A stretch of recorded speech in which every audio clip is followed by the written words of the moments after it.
episode of Cab Fit. So today we're going to talk about OMAD, or 1 meal a day. So this is a variant of the intermittent fasting protocol, whereby you are essentially not eating for a period of time, eating nothing with any kind of caloric value, and then you are eating for a period of time. So why would you do this? You ask yourself, why would you starve yourself? Well, you're not starving yourself, first off. Hunger is a natural state, and it's one that we've been taught in this society to completely, concede to as soon as we feel it. I'm not talking about deprivation or starvation or having an unhealthy relationship with food. I'm talking about the psychological dependency that we've developed on just cravings and satisfying those cravings. So we're going to get into that a bit more later when we talk about the psychological benefits of intermittent fasting and or OMAD. But first, let's get back to OMAD and what it is and what it does for your body, and what I've been doing with it. My personal check-in with OMAD for 6 months. It seems I've started back at the very, very tail end of May. So June, July, August, September, October, November. So 6 months. And I'll show you my results pictures, and we'll talk about my actual test and body fat and other statistical results that may be of interest to you. Okay, let's get started. So first and foremost, OMAD is a variation of the intermittent fasting protocol. So this is just a method of disciplining your body so that you are eating for a small window of time, and then not eating for a longer window of time. The most common windows for this, and the most common fast you will see, is going to be a 16-8. So you're going to be eating for 8 hours, fasting for 16. When I say fasting, it doesn't mean you can't put anything in your mouth. You can have water, unsweetened coffees, teas, anything that doesn't have any kind of caloric impact. That's the key point. You don't want to do anything that's going to raise your blood sugar. So the concept is that you go into this mode of eating and consuming what you need, all of your nutrients, all of your vitamins, all the things that you need through the day that you're going to need to use to power your day. Ideally, I like to fast in the morning, specifically for that reason, so I can spend the day burning off all of that energy. And then you don't eat for a while, and you may think, well, what if I'm hungry? Well, hunger is a natural state, and it's something that we should feel within reason. Not deprivation, not starvation, not having an eating disorder or an unhealthy relationship with food. I think this actually teaches us to have a healthier relationship with food. It makes us very conscious of what we're having in that window.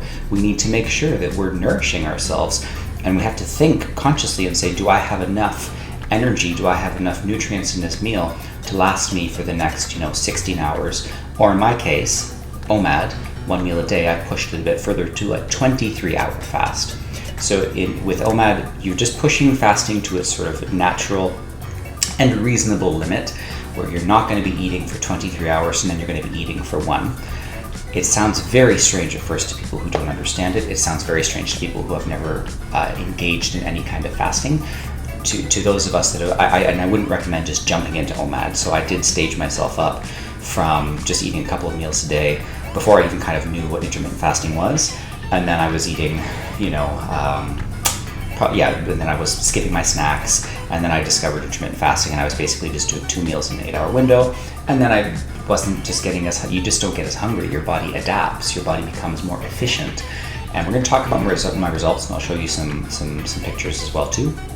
And I mean, you can see, I look super lean and thin and I feel great. We'll get into that a bit later. But the main thing to remember is that, it helps you to develop not only willpower, but a healthy relationship with food, a very conscious awareness of what you're putting into your body and of when to nourish yourself. And it has amazing results. With your blood sugar that low, you begin to tap into, what I like to call, I think I was talking to a friend of mine, I termed it cheater keto or Cheeto. So you get kind of the benefits of the keto lifestyle without any of the grievances that are typically associated with very, very low carb diets. So, you do start burning that fat. After about that 12-hour window, you start burning that fat rather than the sugar, because there isn't really any active glucose or glycogen in your system for your body to draw from. So it's a really cool way to get some of the benefits of keto without having to sacrifice so much of your lifestyle and your personal taste just to achieve that. What can this do for me? Well, I think I'm pretty much living proof that if you take care of yourself, you can continue to really push the limits of health and wellness and looking good and feeling good at any age. So I'm 41 this year. I dropped 1.2% body fat, so I'm down somewhere between 6.9 and 7.5. It's very hard to tell. I'm not going to be cutting for any competitions or going to those super low water deprived states, because that's just not my thing, and I'm not really competing with anyone except for myself. You are your own best competition, and that's who you should always be challenging.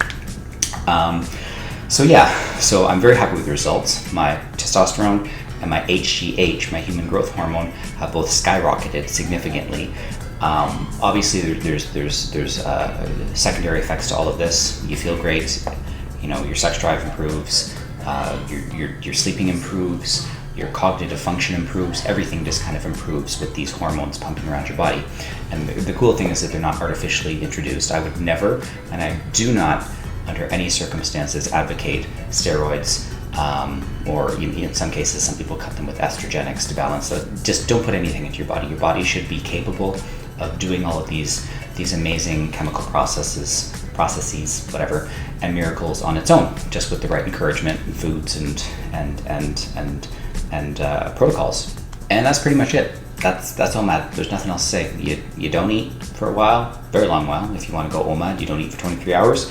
You get everything you need in that 1 hour, and take your time. Like again, it's about developing a positive relationship with food, and not being so. You don't really have to calorie count on this, because you're going to be hungry. You're just going to eat what your body needs, and that's one of the coolest things about this, is that you do develop such an intuitive understanding of what macros and what substances you need. You may need more vegetables. You may need more proteins. Your body will tell you. It will communicate with you, because you're in that state of extreme consciousness and awareness of your body and of what it needs.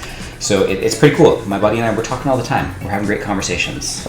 Not obviously like long conversations, or I'd be a little crazy. But I am a little crazy. So anyways, that's intermittent fasting.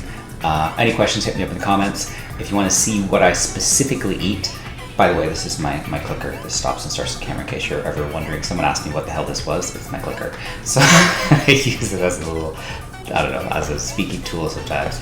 But anyways, if you want to see what I specifically eat, pop onto my Instagram. I'm going to put that information up on the bottom there. Pop onto my Instagram and check out some of the pics there. I'm a bit of a foodie, and some real food porn going on there, so I'll show you like all the different angles and the bites before and after. And there's keto cheesecakes, there's keto enamel bars. I do indulge. I just indulge in things that are healthy for me, that are homemade, that are made with my own 2 hands, and a very simple amount of ingredients and lots of love. So yeah, check that stuff out. Any questions, let me know. And good luck with pushing your own body to its limits and seeing what you can achieve. And I hope you achieve great things with that. Take care. Be kind to each other. Bye.